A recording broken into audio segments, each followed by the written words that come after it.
Assalamualaikum warahmatullahi wabarakatuh.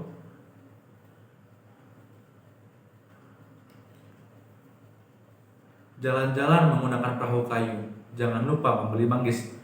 Perkenalkan, nama saya Bayu dan inilah tugas manajemen strategis. Pada chapter pertama atau pertemuan pertama, kita akan membahas tentang Mastering Strategis, Art and Science. Mempelajari manajemen strategis adalah kombinasi atau perpaduan dari belajar berbagai model yang dapat membantu kita untuk mengetahui bagaimana dan mengapa perusahaan membuat pilihan-pilihan strategis untuk dilakukan. Dan itu dapat dirangkum dalam sebuah kunci pertanyaan yang berbunyi, bagaimana sebuah perusahaan dapat mengungguli perusahaan lain?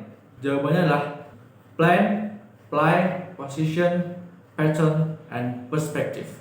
Plan adalah langkah yang dibuat dengan cermat yang ingin perusahaan lakukan. Play adalah sebuah langkah spesifik yang dilakukan atau dirancang untuk mengecoh pesaing. Pattern adalah tingkat konsistensi dalam tindakan perusahaan. Position adalah tempat perusahaan dalam industri terhadap pesaing-pesaingnya. Dan yang terakhir adalah perspektif. Bagaimana eksekutif melakukan penafsiran terhadap situasi dan kondisi perusahaan di lingkungan sekitar. Lalu pada bagian kedua adalah intended, emergence, and realized strategies.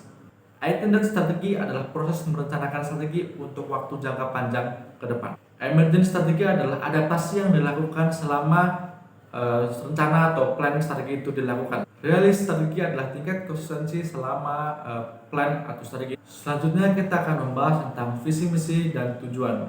Visi adalah tentang sebuah gambaran perusahaan ke depan akan jadi seperti apa. Sedangkan misi adalah tentang bagaimana cara perusahaan tersebut mencapai tujuannya. Lalu adalah tujuan. Tujuan adalah rencana yang detail atau terperinci tentang bagaimana misi dapat mencapai visi. Contoh visi, kita ambil contoh dari kantor pos menjadi sebuah perusahaan ekspedisi raksasa dari timur.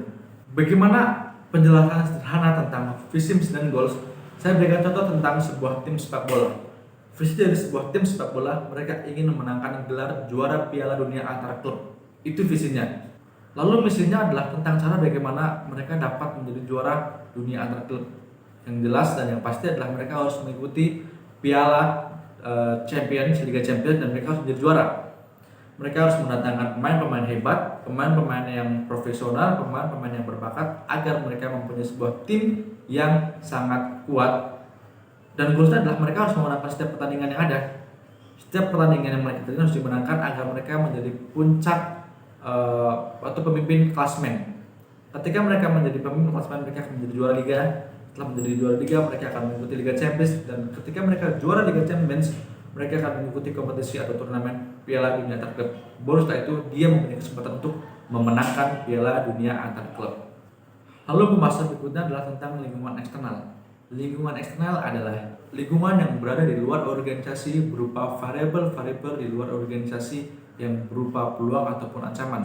Lingkungan global atau global environment adalah elemen yang berasal dari luar negara di mana perusahaan tersebut berasal dan dapat mempengaruhi kinerja perusahaan baik dalam bentuk peluang maupun ancaman. Lingkungan global terdiri dari interaksi internasional di luar kemampuan atau di luar dari jangkauan perusahaan. Contohnya adalah undang-undang perdagangan internasional yang dapat mempengaruhi kinerja perusahaan tersebut.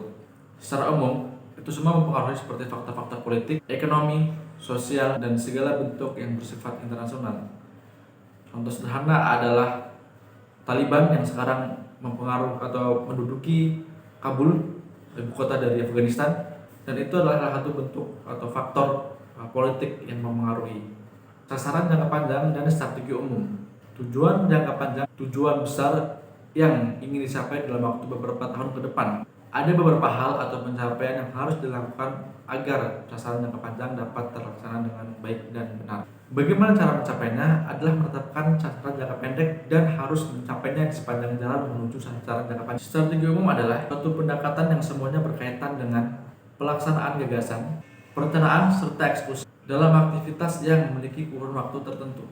Demikian yang dapat saya sampaikan, kurang lebihnya saya mohon maaf.